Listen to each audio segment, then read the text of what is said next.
Do you struggle saying Meta? Because it's Facebook. It's like changing your child's name. I know it is a bit weird. And now when I say, I have to catch myself, but I'm getting used to it. I remember Nestle used to be Nestle.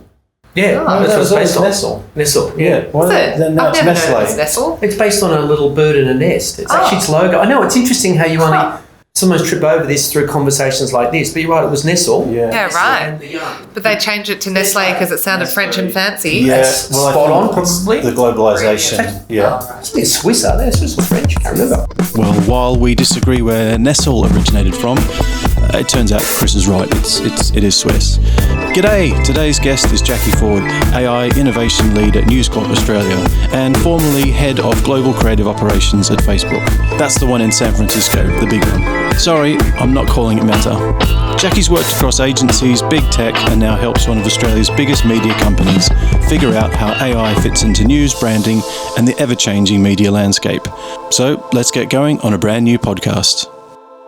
Jacquie, welcome. Very, very happy to have you here. My kind of background with Jacquie is we were kind of childhood friends through family. We went on holidays to Sussex Inlet, you know. And you're still friends? Suck your singlet, we used to call it. Suck your singlet. I actually thought... used to go there as a kid as well. I genuinely thought until about 11 or 12... That's what it was called? It was called Suck Your Singlet. I swear. Love it. Because when we drive down and I'd see Sussex Inlet, I was like, what's Sussex Inlet? That sounds a lot like the place we're going to. Yeah. Suck your singlet. Yeah. Suck your singlet, that's great. But Dad would do that all the time. Dad would just make up words.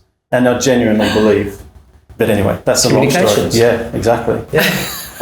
Just play on basically lying. Basically lying, that's right, yeah. When I'd started Invisible Artist, there was a time when you were working for Creative License Digital.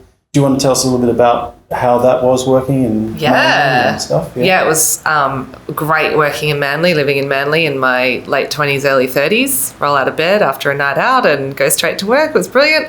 That was a little app development agency that I started working with after years before that, working in the big agencies and some small agencies. And then I got excited about this whole new world of sort of iOS and Android app development, and so went and joined a little agency called Creative License Digital and worked on a bunch of different sort of B2B and B2C apps with them. One of them, I think, was bought by Safety Culture not so long ago, EdApp. So they've been using that to train their Australian Open ball boys and girls. Wow. And what was the favourite part about being, because you were kind of the kingpin there, you look... I mean, I was sort of general manager because I was generally managing a lot of things. But yeah, I guess I'd sort of crossed... In my career before that, I'd been like managing clients. So on the client side, I'd been media buying in some capacity in a little while. And then I was more on the production side. So wireframing and building websites and building apps and stuff like that. So, but also managing resourcing and, you know, studio management and making sure we had the right flexing up and down with the resourcing and making sure we had the right people in there. So that's why I was the general manager, I guess. Generally managing. Yeah, that's a good line. Yeah. Good line. And then so the big leap, I suppose, is how did you go from that to Facebook? Yeah. Not just Facebook Australia, but Facebook Asia Pacific, Singapore. I was obsessed with Instagram at the time, so I started using Instagram. You were an OG-IG. I was an OG-IG. I started using Instagram instantly, and I look back now on the things that I was documenting and I'm like, oh, who the hell would care about that? Like, we're so self-absorbed. Like, oh yeah, this is a great photo of my waffles. I don't know, like, no. But yeah, I was loving Instagram as a product. I was interested to see what they were doing over there. I had just had my first child, so I think I had like an 8-week-old baby and was... and my husband works in hospitality, and so he went back to work after 2 weeks. And honestly, I was just really struggling to see how I would go back to work in a small business where it's pretty demanding, got to be at clients here. And as I said, I was sort of doing a lot of things here and there. And coincidentally, at the time, a friend had reached out and said, oh, hey, there's this job going at Instagram. You should go for it. It was a marketing manager role for the Instagram Australia team. So I applied for it. I didn't get it. which was fine because I got a call up from the team in Singapore who I had interviewed with because it was an APAC role. And they were looking for someone to head up their in-house design team, who they were trying to sort of evolve it to be a bit more of a full-scale in-house agency model. And so they sort of said, and I remember because I was on an island literally for New Year's Eve, just off the Hawkesbury River, and I got a call saying, hey, do you want to move to Singapore? You got to tell us in 24 hours. Wow. And I rang Dave, who was working because it was a public holiday, so of course, hospitality, and said, hey, do you want to move to Singapore? And he said, yeah, okay. And so I called them back and said, we'll do it.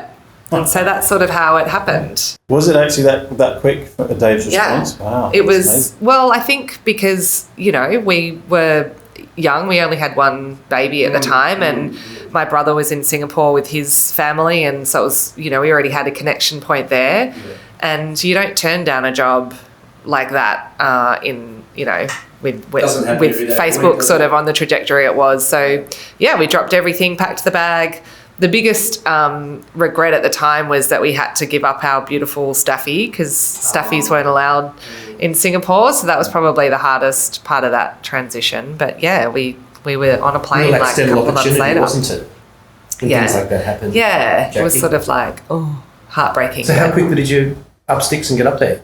Well, that was New Year's Eve and we were there by Feb 14th. I remember it was Valentine's Day-ish. Yeah. You bookended it with two amazing, like, New Year and then by Valentine's Day you're up there. That exactly. 6-week period. Yeah. That was great. And so tell us a little bit about the time, say, from getting to Singapore to then San Francisco, Menlo Park. Yeah, I can try. I feel like I'm in an interview. It's quite funny. I mean, like a job interview. So I'm sure if you got the job later. So part of my remit there was not only sort of building out an in-house capability that extended beyond the design team that they had. So they had really great brand designers who were churning out a lot of B2B materials and sales materials.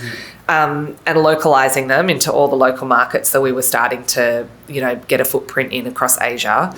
But they were also sort of centralizing their more of a through-the-line creative campaign. And part of that was figuring out that centralized to regional model.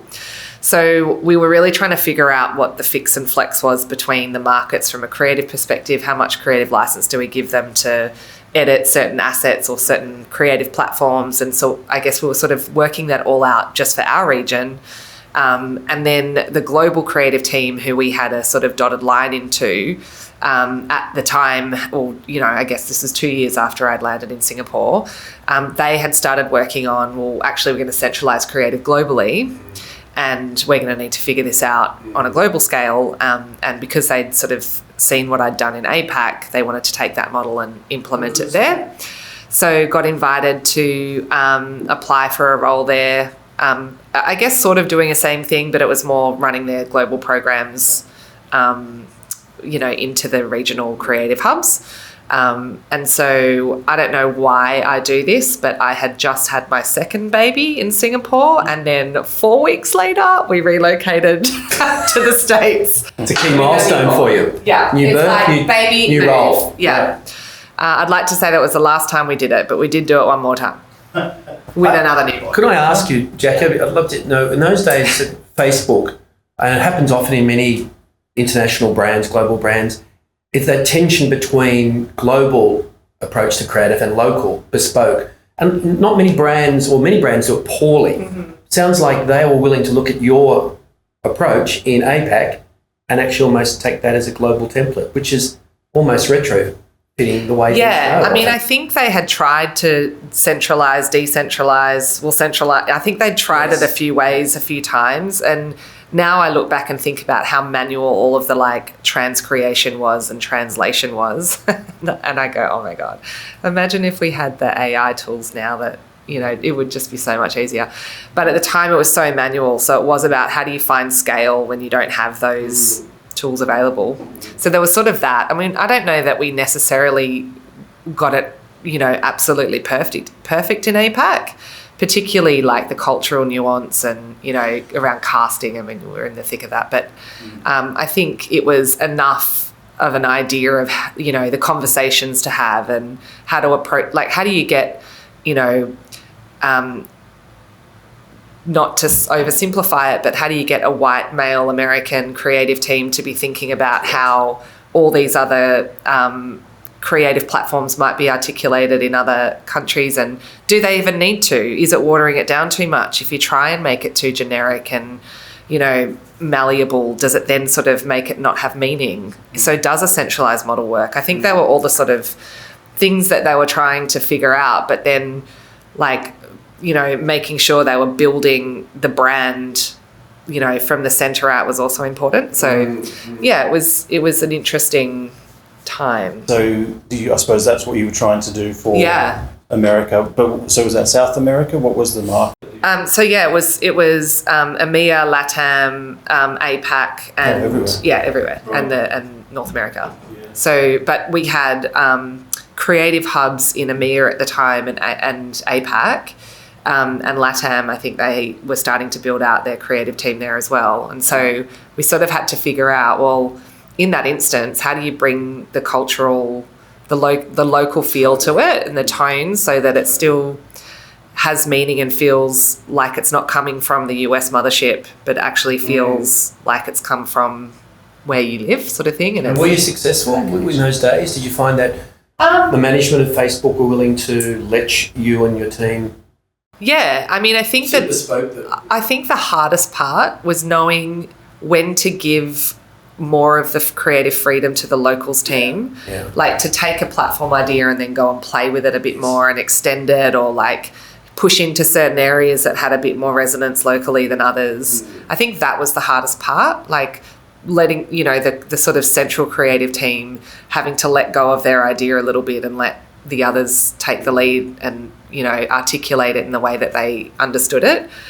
I think it was always that, that's pushing it a bit too far, and then you lose the consistency, and, you know, but I mean, for the most part, it's a balancing act, isn't it? Yeah, and you don't have time either, you know, like, and production budgets as well was the other sort of thing. So it was a constant, you know, there was that tension. Compromise, exactly. Creative and then also, like, it's really hard to attract really strong creatives in markets where they're not given that freedom. So you're not going to, you know, so there was sort of this, we want to win awards in local markets, in local award shows, but you're going to have to take our creative and make it work. You know, it's like, no thanks. Like, good creatives are like, no, that I'm in this because I want to craft and play, and if you're giving me a template, I don't want to do it. Totally. Well, just interesting, as an observation, we're encountering that still now with some of the brands that we work for, where it's very centralised out of Europe, for instance, or Asia.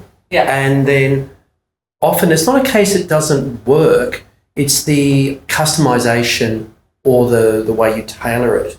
So the asset might be okay, but it's how you then approach it. If they lock it down and you can't do much with it, it's almost a waste of time and energy. Yeah. Because the engagement with the end stakeholder just doesn't cut through. Yeah. We're all bespoke. Like, Asia's not Asia. Asia's, 15 different markets. Same with South America. Latin America. Yeah, I think Jacquie makes a really good point too. If you're trying to hire really good people in market, you need to be able to give them some sort of autonomy. But otherwise, you're just not going to get the best of breed, are you? You're going to get sort of people who's going to execute, not be involved in the strategy or the thinking. Yeah. So there is I think even to this day, that's something that a lot of brands haven't got right and are still struggling with. So what's the come down like from, or was it a progression? What was it like? As in post-Facebook or, post-Facebook. Well, I think, I know one of the sort of things I think about a lot is how hard it was, you know, from a work-life perspective working for a company like that. I mean, towards the end of my time, I was more in the consumer side, working with the creative consumer team, and we had a very strong vision and a great leadership, and I had a great time, but it was really hard because it was at a time where Facebook was starting to come under scrutiny a little bit, and, you know, all of those, there was a lot of, you know, issues with the policy team and things that we weren't doing right, which was the first time we weren't seen as the, you know, the heroes. And so we started to, you know, cop some headwinds on the consumer side. and then, which was great because it meant there was lots more work for us to do, from a marketing perspective and comms perspective. So that was good. But it was also during a Trump administration. So there was a lot of political tension everywhere, and also internally at Facebook, because there was a lot of talk about, leaning on one side, but a lot of, I guess, conflicting behaviour. Yes. There was a lot of, I guess, social justice issues that Facebook was very much in the mix of from a product perspective, but then also internally at Facebook. So like a lot of Black Lives Matter stuff. And I was there trying to, help our leader figure out how to create a communication to our team during COVID, who felt very much personally affected by this. And as a white woman that grew up in Australia, how the hell would I know? Yes, yes. So I felt very uncomfortable about even asserting an opinion about how we might approach it. So that was really hard. And then throw a pandemic in, and 3 kids, one who was starting school and a 1-year-old who was in a cot behind me while I was on calls, and she'd wake up and I'm trying to change nappies with my camera off. It was just hectic. So I think I was so utterly burnt out by the end of it. And then we relocated back to Australia. And I think I was just so tired, so exhausted from the last 7 years, really. But then I came back to Australia and, eyes wide open, and unfortunately the role I came back for didn't work out. So that was a pretty big hit to the confidence and really stopped me in my tracks, I think, for a while. But and then, I think, we've sort of talked about this before, just when we've caught up. It was really hard coming back when you've been on such a ride and, you've seen and experienced all this amazing stuff at this amazing company, and, you sort of come back and everyone's built their careers and networks here over the time that you've been gone. And so you come back and you're not really sure how to slot back in. You sort of feel like, but I've got all this stuff to offer. But everyone's like, I don't know you, anything you've done, and actually I don't really care. So I sort of feel like I've had to start again in a way. Which is just humbling. It's not, it does make you feel like you're slowing down, but you got to slow down to speed up sometimes. And also I'm like, well, I've still got 3 young children and they need me as well. So maybe it is a good time just to rebuild a bit. It's a great topic you touch on, actually, Jacquie. I'm sure all of us have friends who've done something similar, gone overseas, built part of their career, and then have to come back and reacquaint themselves with either existing networks or break into new ones. What were some of the secrets or the tricks you could share with us? Was it just hard yards, just reconnecting, getting that ripple effect through new networks? Well, I think when I found myself in the position of being back here and also looking for work, and I don't love LinkedIn because I do feel like it's pretty, vacuous at the best of times and pretty monotonous and a bit chest beaty all the time. But it is undeniably a great tool to connect and to sort of get your name out there. So you sort of have to lean into it to a degree, and hopefully not want to be one of the ecstatic to announce that blah, fuck off. Yes, But serendipitously, after I started to sort of reach out to people to let them know I was back, I had an ex-boss from agency time call me up, and he was running an amazing business called Lexa, and they were like, we need your help. I don't suppose you'd be interested in moving from your current role. And I said, well, funny you should say that because I don't have a current role. But I was also at the time contemplating picking up some work back with my boss at Meta. And so anyway, it was like, so once you do reconnect, I think people start to find you. Mm. So one tip would be let people know where you're at and reach out. And then when you do need help, don't be afraid to ask for it. Mm. And then I think it's just a matter of, getting out there and networking and going to events. I think I stopped going to events for a long time because too busy. But I've now just started to really enjoy the space outside of the office to go and be with other people who are thinking differently and just listen and learn. And I think through that I've been doing a lot more networking in the past 6 months than I have the last 5 years I've been back. Yes. But yeah, I think that's it. You got to just sort of put yourself out there and start to just chat to people about what they're doing and listen to how people are, what people are up to, and it's fun. I've kind of grown to like networking, I think, because essentially I was in a dark room as an editor in an ad agency for about 15 years. Yeah. And I didn't have to leave the room. I could be as obnoxious as I wanted to all the producers, and I was to many of them. But yeah, to kind of step out of that bubble and then start my own company was humbling, like you say, and to do that kind of thing. I'd love to know, and I think anyone who listened to a podcast with someone who worked at Facebook, Jackie, would want to say Zuckerberg. Mm-hmm. I mean, it's probably, the elephant in the room, but obviously you talk about crisis, you don't need to go through them, but there were a number. And, my background is corporate communications, messaging, getting on the front foot, managing a crisis is a difficult thing. Not just for the external audience, as much, if not more, for the internal audience. Yes. But just in general, did you have any interface with Uncle Zuck, Yeah, as Uncle we used Zuck. to call him. Yeah, and did you see him? Just to give us a sense. When I visited of him. you there, he was meant to be flying in, or the chopper was arriving. Oh yeah, probably. We had a meeting. Yeah. It was like, just so you know, if he touches down, you can't come anywhere near the building. You're not even allowed in, or something. Yeah, right. And luckily, he wasn't there that day. Was it security? I don't know. It was just like he's God. Yeah, it's a lot of security. So, and it's funny you should ask, because I just finished reading Sarah Wynne Williams' book. Yes. And it was such a different experience than what I had. Not that I don't believe what she was saying, but we talk about when you drink the Kool-Aid at these companies, and I would say that Facebook, Meta, did and probably continues to do a fantastic job of really making their people feel like we're on the right mission, and that we're for the greater good, and that everything we're doing is for the betterment of humanity. And honestly, whilst I was aware of some of those bigger things happening, like in Myanmar, and there were certain comms about it, there were definitely not a lot of comms about certain things. But I think I sort of,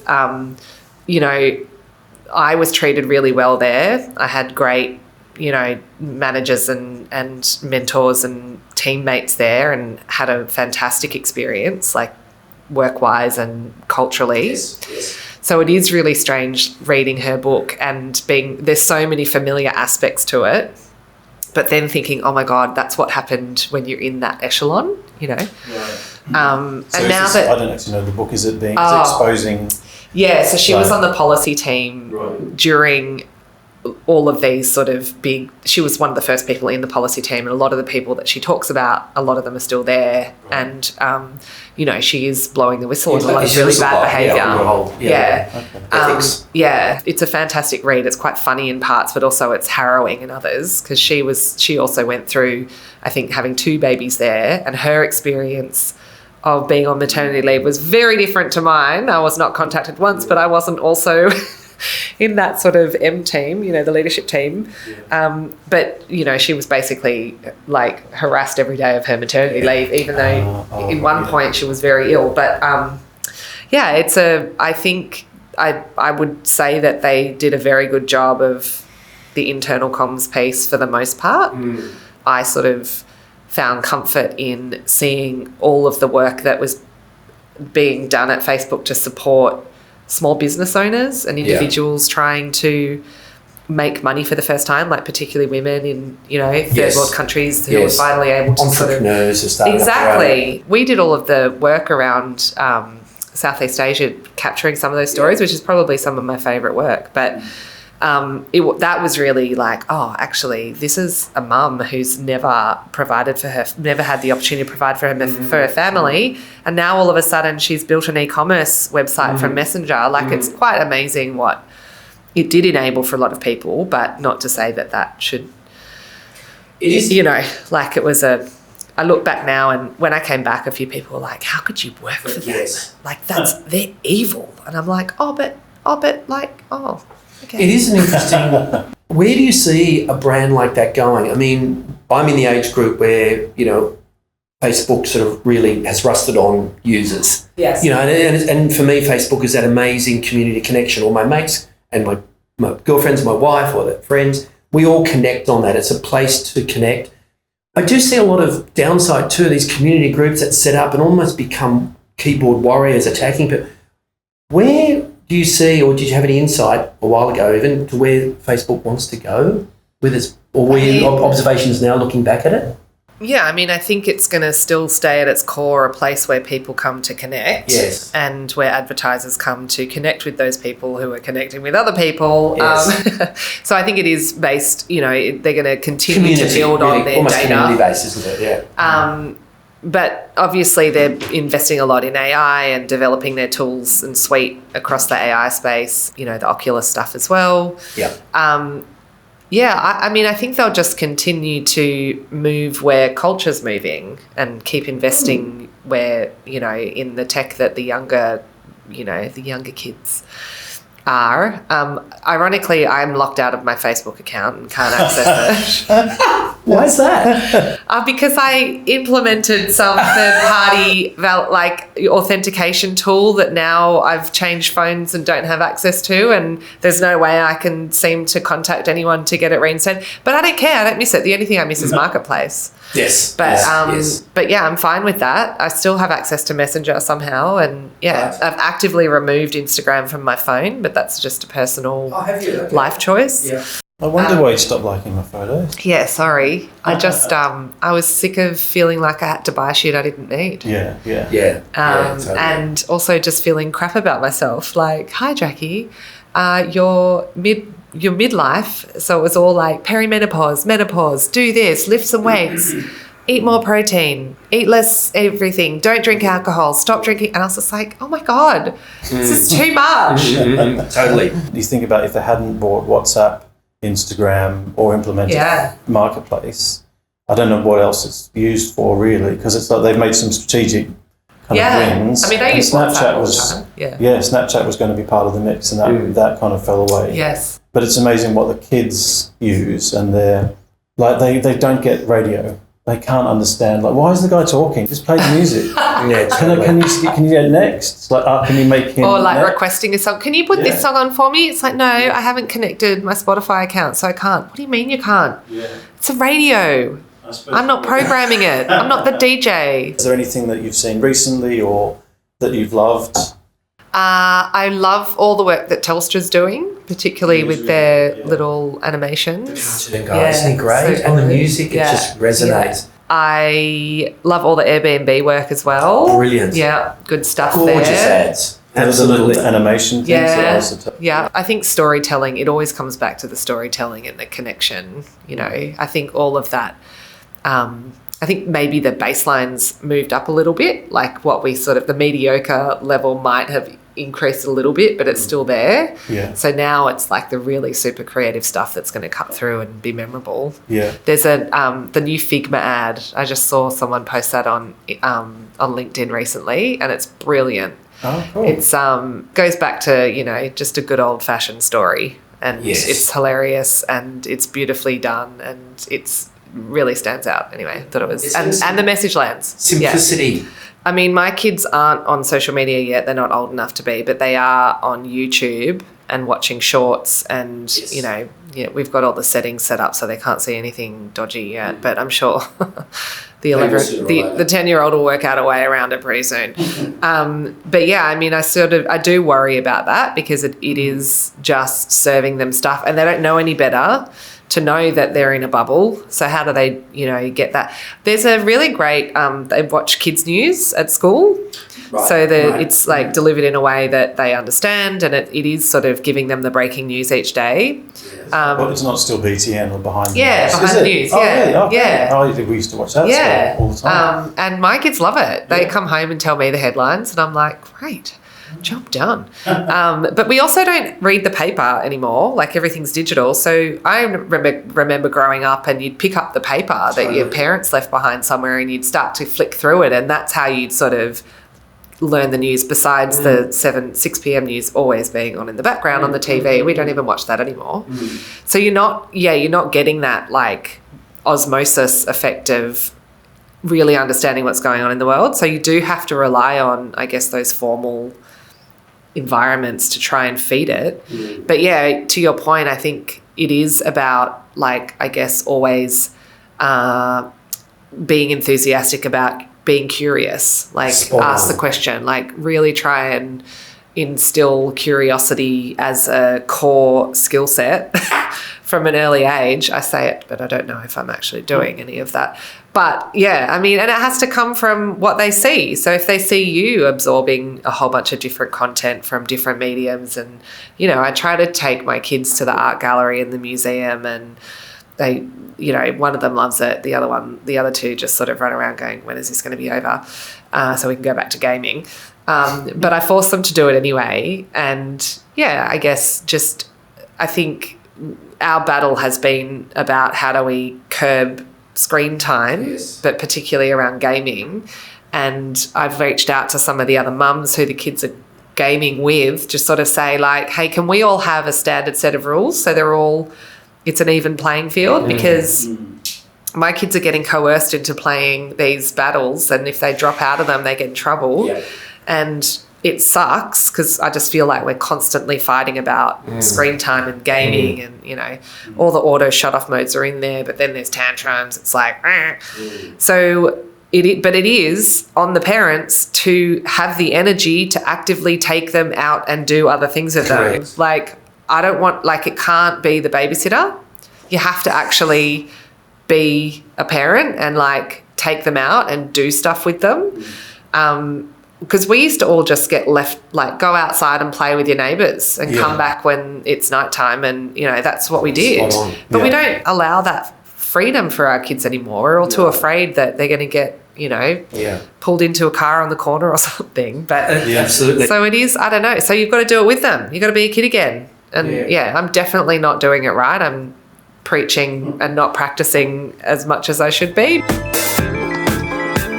From your observation, how does an organisation like News continue to engage an audience, and what's it looking to do in the future to keep people connected? Yeah, well, I think all of the media publishers are having the same challenge now, is that we're competing with non-fact-based mediums for where people are getting their news. So people are believing, you know, anything they read. And so I think there's sort of one side, which is double down on our news is actually fact-based, and the AI algorithms are being fed by anything, so come to where the trusted source is. But then the other side is meet them where they are, so give them the option to consume it the way that they want to. You know, do people want to listen? Is it podcasts that they're into? And true crime podcasts have been a great little channel to sort of engage. Is it long form people want? Is it short form? Is it opinion? And I think the answer is they want all of it, depending on the time of day and what they're doing and where they're at and who they are. And obviously, you know, the way to kill your product is to try and do all of it. And so I think it's just, you know, then it's about, like, layering in that technological capability to be able to offer optionality and multimodal sort of consumption opportunities, and listening to the new audience and watching what's going on and what they're reacting to. So I think it's just a constant listening, watching, and then evolving the product over time. But that's the fun part. Yeah, if there wasn't a challenge, you'd be bored. Exactly, you know. Exactly. So if someone wanted to connect with you further about, you know, like asking for your, like, mentorship or story, you know, obviously speaking engagements, that kind of thing, because you should be doing that regularly. How's that best? How would that someone? Probably on LinkedIn, I'd say. Hit me up on LinkedIn, or I'm happy to share my personal email address or anything for your show notes. Oh, great. Yeah. Perfect. Yeah. Okay. Well, thanks so much for your time. Thanks for coming having me. on our personal little journey. So really nice to chat and hear everything about you. Me. Yeah, that was fun. Great, Jacquie. Thank you. Thank you.